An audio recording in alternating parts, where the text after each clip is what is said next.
사랑하는 우리 성도 여러분, 오늘 우리는 이 어버이날에 보아야 할 동영상 한 편을 감상했습니다. 여러분은 이 동영상을 보시고 무엇을 느끼셨습니까? 때늦은 후회와 가슴 아픈 것 때문에 울어해하는 그 아들을 보면서 여러분은 무엇을 생각하셨습니까?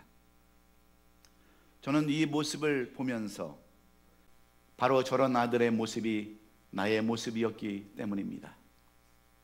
그토록 바라고 원했지만, 마음은 원이었지만 제대로 효도하지 못하고 부모를 생각하지 못했던 제 모습은 이 꽃을 달기에도 너무나도 부끄러운 모습이기 때문에 그렇습니다. 그런데 더 놀라운 사실이 있습니다. 성경에서는 이렇게 부모에게 효도하지 못하고 부모님을 공경하지 못한 사람들을, 그 시대를 종말이라고, 말세라고 표현하고 있기 때문에 그렇습니다. 디모데후서 3장 1절로 2절에 너는 이것을 알라. 말세에 고통당하는 때가 이르러 사람들이 자기를 사랑하며 돈을 사랑하며 자랑하며 교만하며 비방하며 부모를 거역하며 감사하지 아니하며 거룩하지 아니하다라고 이 말세 시대의, 이 종말의 시대의 모습을 이렇게 표현해 놓았기 때문입니다. 이 말씀은 마태복음 24장 3절 하반절에 기록되어진 민족과 민족이, 나라와 나라가 대적하는 전쟁이 말세가 다 아니라는 그러한 말입니다. 처저의 기근과 지진이 일어나는 것만이 말세의 징조가 아니라는 그러한 의미입니다. 거짓 선지자들이 많이 일어나고 불법이 성행하며 사랑이 시건한 것이 말세의 전부가 아니라 이 시대의 말세의 현상 가운데, 종말의 현상 가운데는 바로 부모를 거역하며 감사치 아니하고 거룩하지 않음이라고 성경은 이렇게 지적해 놓고 있기 때문에 그렇습니다. 실제로 지금 이 시대는 고령화 시대라고 말할 수 있습니다. 고령화 시대라고 하는 것은 만 65세 인구가 전체 인구의 7%가 넘어가면 그것을 우리는 고령화 시대라고 이렇게 부릅니다. 그런데 지금은 20% 이상 훨씬 넘고 있는 시대에 우리가 살고 있습니다. 과학과 의학의 발달로 인해서 수명이 점점 연장되다 보니까 갈수록 노인의 숫자는 늘어나게 되어 있습니다. 그러다 보니까 어떻습니까? 존경받아야 할 노인들이 존경의 대상이 아니라 소용이 없는 짐으로 취급을 받고 있습니다.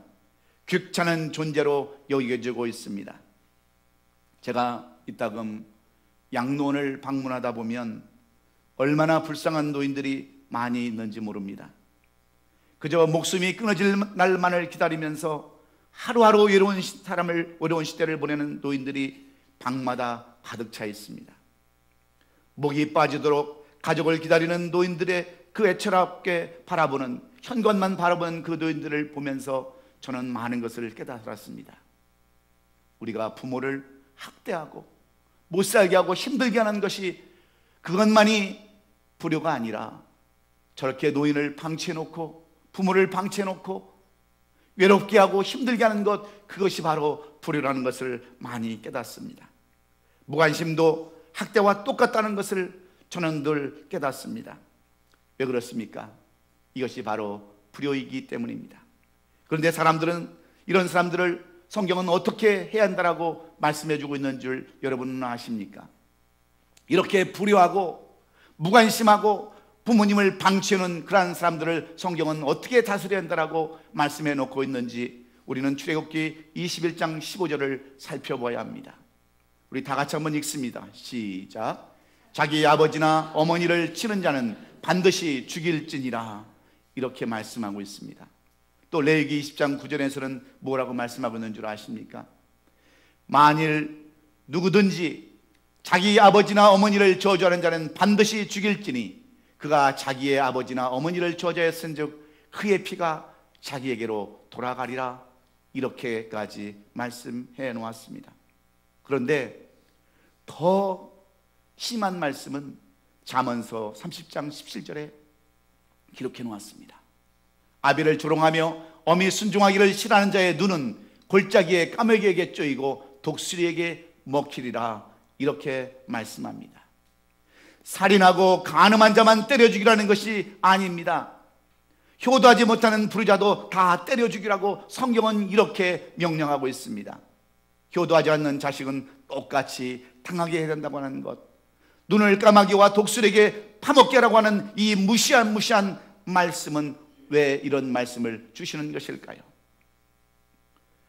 사랑하는 성도 여러분, 오늘 이 본문의 말씀은 사도 바울이 에베소 교회와 성도들에게 주시는 말씀입니다. 에베소 교회와 성도들에게 사랑을 받았던 형제요, 주 안에서 신실한 일꾼이었던 두기구를 통해서 전달하는 편지가 바로 이 에베소서입니다.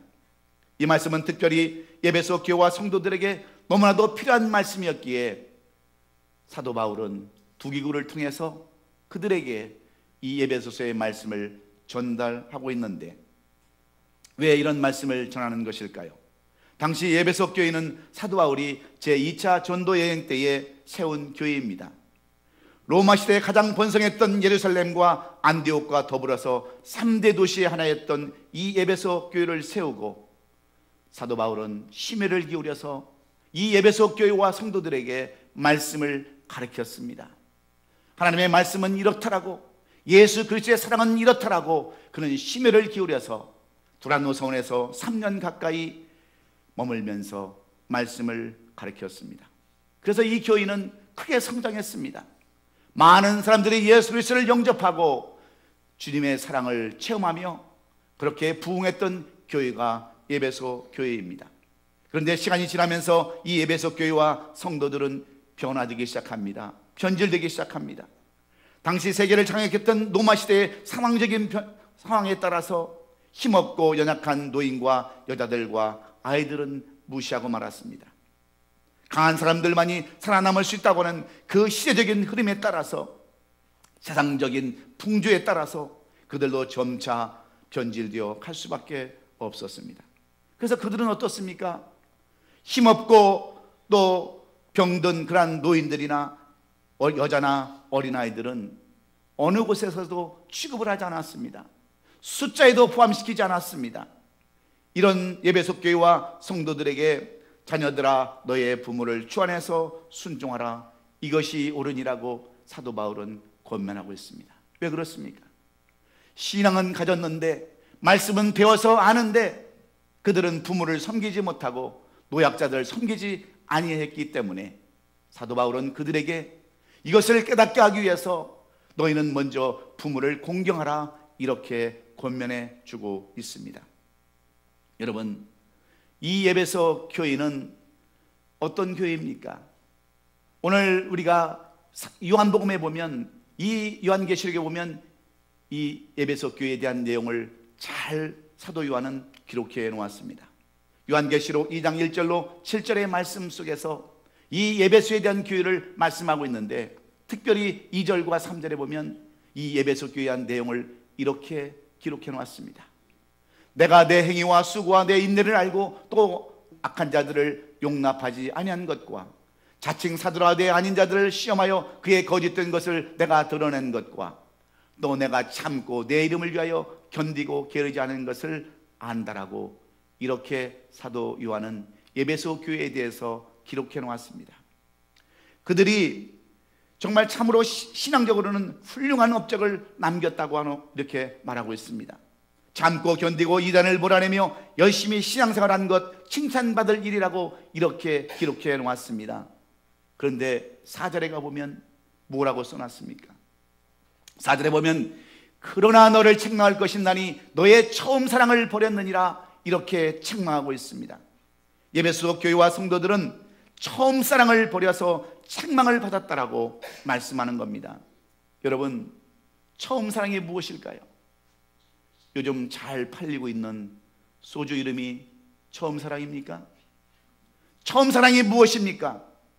여러분, 사람이 사람에게서 받은 가장 처음의 사랑은 부모의 사랑밖에 없음을 우리는 알아야 합니다.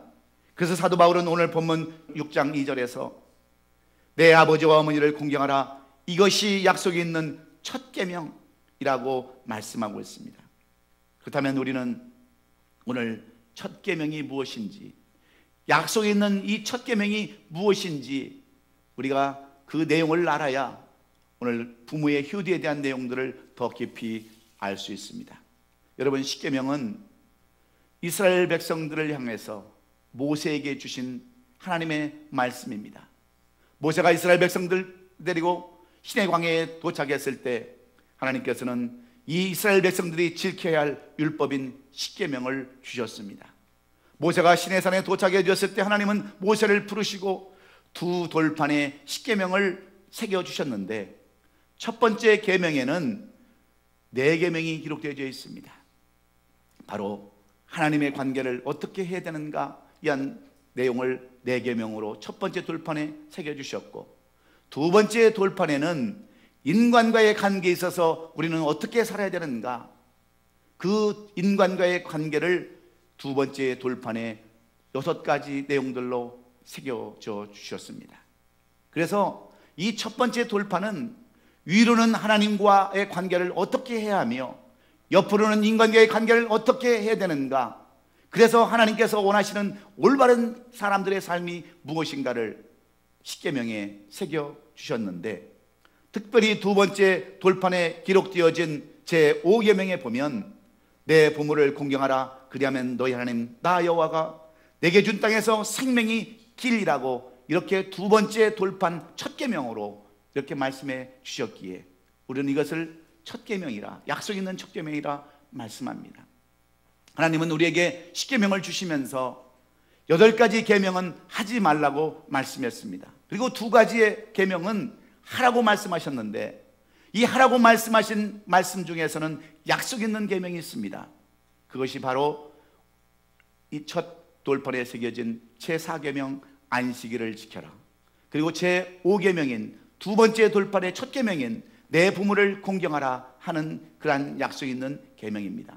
그러면 이 안식일을 내가 복되게 하고 너를 장수하며 이 땅에서 내 생명이 길이라고 약속해 주고 있는 말씀들이 바로 첫 계명과 그 하나님의 약속이 있는 첫 계명의 말씀입니다. 여러분, 왜 그렇습니까? 이 계명들은 사람이 사람으로서 반드시 지켜야 할 계명이기 때문에 그렇습니다. 자식에 있어서 부모는 곧 하나님의 형상과 똑같기 때문입니다. 부모는 하나님의 대리자여, 부모를 공경하는 것은 궁극적으로 하나님을 공경하는 것과 똑같기 때문에 그렇습니다. 물론 부모라고 해서 다 완벽할 수는 없습니다. 어떤 부모는 짐승보다 못한 부모도 있습니다. 그러나 사도 바울은 이 십계명의 말씀을 인용해서 오늘 본문 1절로 2절에서 그렇게 하면 이 땅에서 잘되고 오래 산다라고 하는 이 축복의 비결, 약속 있는 첫 계명을 우리에게 가르쳐주고 있습니다. 그렇다면 사도 바울이 말씀하고 있는 이 약속 있는 첫 계명, 그 계명은 무슨 말씀일까요? 우리가 어떻게 부모님을 효도해야 한다라고 가르치고 있는 것일까요? 오늘 우리는 이 사도 바울이 이 에베소서를 통해서 우리에게 말씀해 주시는 효도를 다시 한번 회복하고 다시 한번 효도를 새롭게 하는 우리 모든 성도들이 될 수 있기를 주의 이름으로 축원합니다. 그러면 효도란 무엇입니까? 하나님께서 말씀하신 약속 있는 첫 계명은 바로 무엇을 의미하는 것입니까? 첫째는 조건 없이 무조건 사랑하고 섬기는 것임을 말씀하고 있습니다. 여러분 따라서 하십시오. 효도란 조건 없이 무조건 사랑하고 섬기는 것이다. 그렇습니다.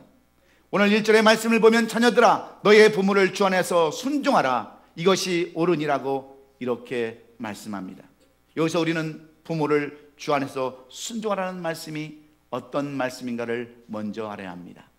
우리가 이 말씀을 살펴보면, 한글로 이 말씀을 살펴보면 예수 그리스도를 믿는 사람들만 부모님을 섬기라고 잘못 생각할 수 있습니다. 그래서 한글이 좀 어렵습니다. 그래서 이것을 영어 성경으로 보면 NIV에는 이렇게 기록되어 있습니다. Obey your parents in the Lord. 바로 예수 그리스도 안에 있는, 하나님의 안에 있는 내 부모에게 공경하라, 이런 말씀입니다. 다시 쉽게 얘기하면 우리를 낳아주신 부모님이 하나님 안에 있기 때문에 부모를 효도하고 부모를 섬겨야 한다고 하는 그런 말씀과 같습니다. 부모는 하나님께서 맺어주신 관계이기 때문에, 천륜의 관계이기 때문에, 부모님은 하나님과의 관계 안에 있기 때문에 그 부모님을 반드시 섬겨야 한다라고 이렇게 교육하고 있습니다. 그 누구도 뗄래야 뗄 수 없는 관계가 우리 부모와 자식의 관계이기 때문에 무조건적으로 부모를 섬겨야 한다고 하는 그러한 말씀과 동일한 말씀입니다. 여러분, 이 세상에서 부모를 선택해서 태어난 사람들이 누가 있습니까? 우리 부모는 잘나고 똑똑하고 가진 것 많으니까 나는 그런 부모 밑에서 태어난다고 해서 태어난 사람들이 여기에 누가 있습니까? 여러분이 자녀를 낳을 때에 아들 낳고 싶다고 해서 아들을 낳고, 딸을 낳고 싶다고 해서 딸을 낳은 사람들이 누가 있습니까? 모든 것 다 하나님께서 맺어준 관계에서 주시는 대로 태어나는 겁니다. 그래서 부모는 자식을 낳을 때에 하나님이 주시는 대로 서말 서뒤에 피를 흘리고 자식을 낳는다고 하는 말이 있습니다. 부모는 자식을 기를 때 내 말 닷뒤에 눈물과 땀을 흘린다고 하는 그런 말도 우리말에는 있습니다. 그것도 모자라서 평생을 가슴에 안고 살아가는 것이 우리 부모님들의 모습입니다.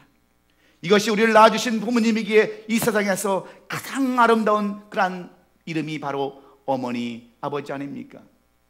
우리 장로님이 기도하시면서 정말 눈물 가운데에 기도하는 그러한 어머니에 대한 말씀, 아버지에 대한 그러한 이름, 얼마나 귀중하였으면 우리 아이들이 태어나자마자 제일 먼저 배우는 이름이 엄마 아빠이겠습니까? 아프고 힘들면 찾는 이름도 어머니 아버지입니다. 전쟁에 나가서 마지막 숨을 거두며 부르짖는 이름도 바로 어머니 아버지입니다. 다 늙어서 무덤에 들어가기 전까지도 잊지 못하는 그러한 이름은 바로 어머니 아버지입니다. 왜 그렇습니까?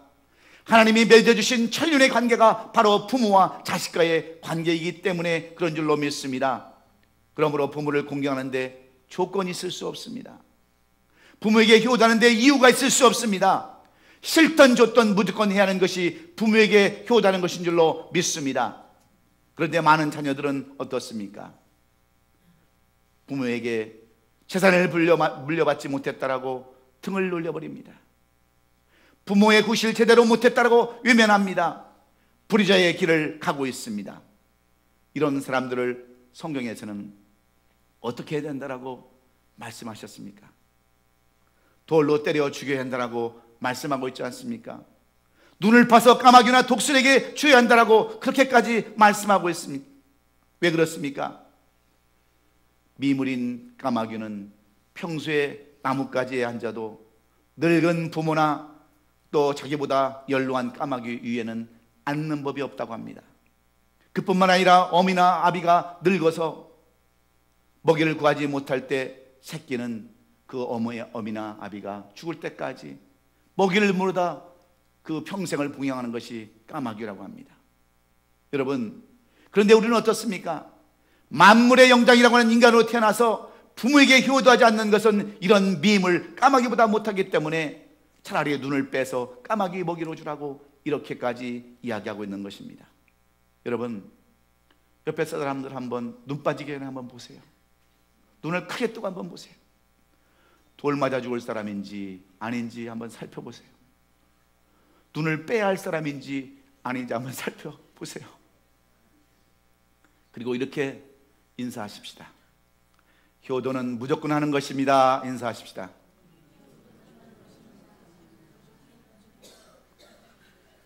안 하는 분이 계시는데 다시 한번 하십시다. 좋은 말로 할 때 효도합시다. 그렇습니다. 효도는 조건 없이 무조건 사랑하고 섬기는 것이 효도임을 여러분 깨달으시고, 오늘 어버이날을 맞이해서 이 효도를 새롭게 하고 효도를 실천에 옮기는 저와 여러분 될 수 있기를 예수님의 이름으로 축원합니다. 두 번째로, 오늘 이 사도 바울은 오늘 이 본문의 말씀을 통해서 효도가 무엇인가, 약속 있는 첫 계명이 무엇인가를 우리에게 분명하게 말씀해 주고 있습니다. 여러분, 효도가 무엇입니까? 효도란 하나님의 명령이며 성경의 가르침이라고 이렇게 우리에게 교훈해 주고 있습니다.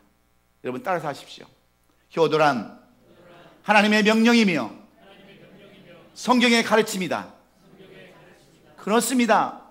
성경은 우리에게 이 효도를 명령하고 있습니다. 우리에게 가르쳐주고 있습니다. 부모를 공경하는 것은 이 땅에 복음이 들어오기 전에도 강조되어 온 인간의 도리입니다. 성경을 모르던 사람들도 효도는 인간의 기본 예절이요 덕목이라고 가르쳐왔습니다.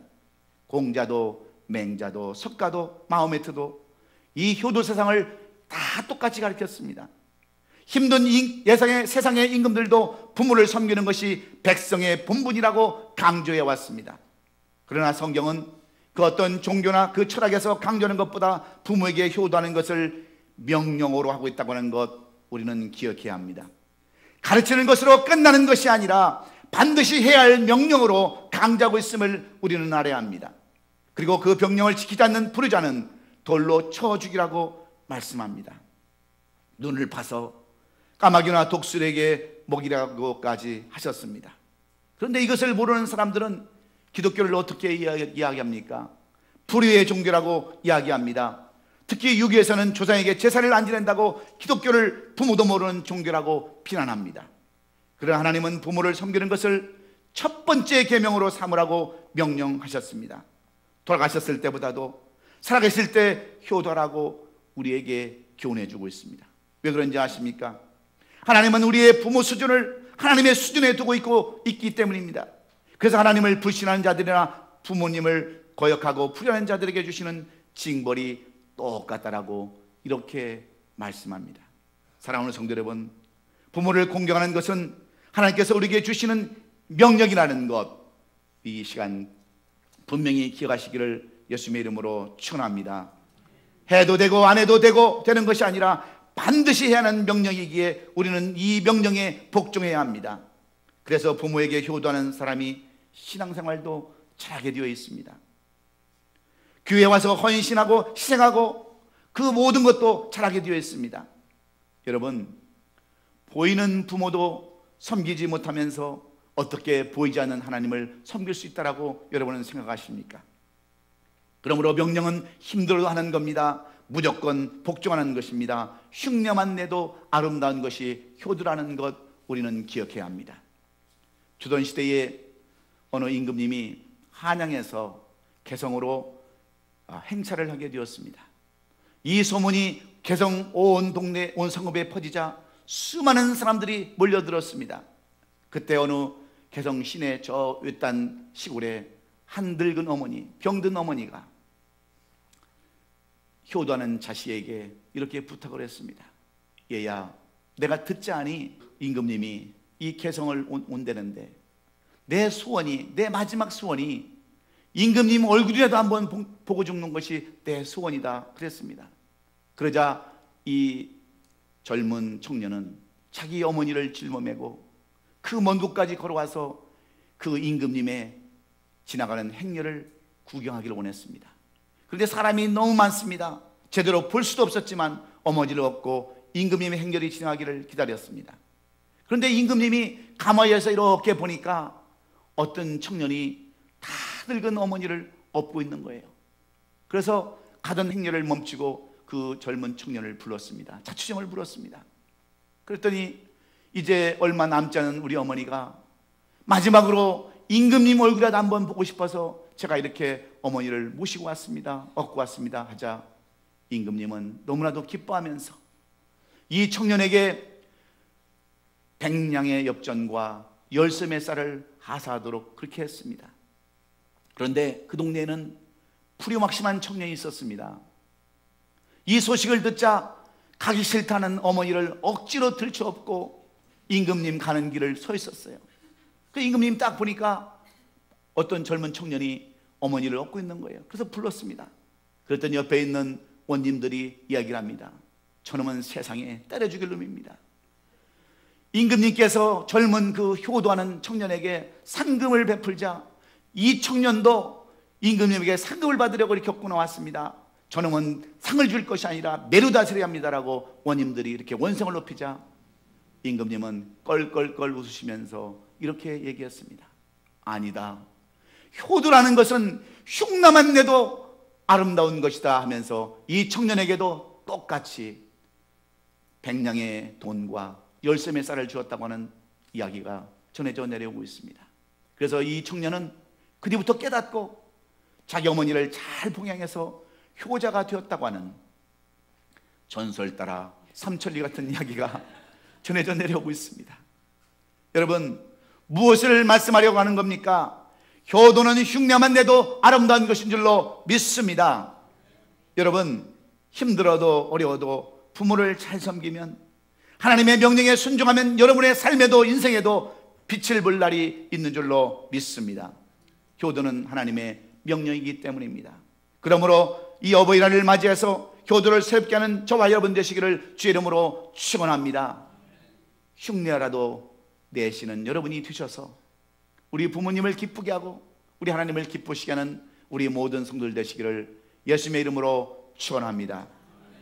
마지막으로 오늘 이 사도 바울은 약속 있는 첫 계명 효도가 무엇인가에 대해서 마지막으로 이렇게 말씀합니다. 효도는 하늘의 복을 여는 열쇠라고 말씀합니다. 따라서 하십시다. 효도는 하늘의 복을 여는 열쇠다.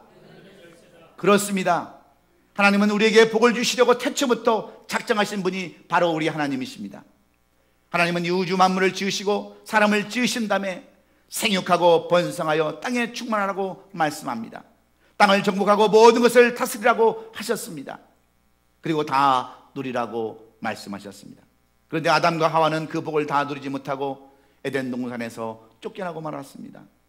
그 이유는 하나님의 말씀에 순종하지 못했기 때문입니다. 마귀 유혹에 빠져서 주신 복도 걷어차고 버리고 말았습니다. 그러나 우리 하나님은 그럼에도 불구하고 우리 모두가 잘 되는 복, 오래 사는 복을 받기를 원하시는데, 여러분 그 비결을 어디에 두고 있는 줄 여러분은 아십니까? 우리가 잘 되고 오래 사는 그 비결을 여러분 하나님께서는 뭐라고 말씀하는 줄 여러분 똑똑히 알아야 합니다. 하나님은 우리가 이런 복을 받는 데 있어서 열심히 일하라고 말씀하지 않았습니다. 두 잡 세 잡 뛰라고 그렇게 말씀하지 않았어요. 건강하고 오래 살려면 열심히 운동하라고도 말씀하지 않았습니다. 좋은 것 골라 먹으라고도 말씀하지 않았어요. 오직 한 가지, 부모에게 효도하면 이 모든 것을 다 더하시겠다라고 약속하고 있습니다. 그것이 복받고 오래 사는 비결이라고 분명하게 우리에게 말씀해 주고 있는데, 내 아버지와 어머니를 공경하라, 이것이 약속 있는 첫 계명이니 이는 내가 잘되고 땅에서 장수하리라 약속해 주셨기에 이것을 우리는 첫 계명이라, 약속 있는 첫 계명이라 부르는 줄로 믿습니다. 여러분, 우리가 성경을 보면 룻기서에 룻이라는 여인이 있습니다. 이 룻이라는 여인은 이방 여인입니다. 그런데 이 이방 여인이 믿음의 조상이 될 수 있었던 것은 무슨 이유 때문입니까?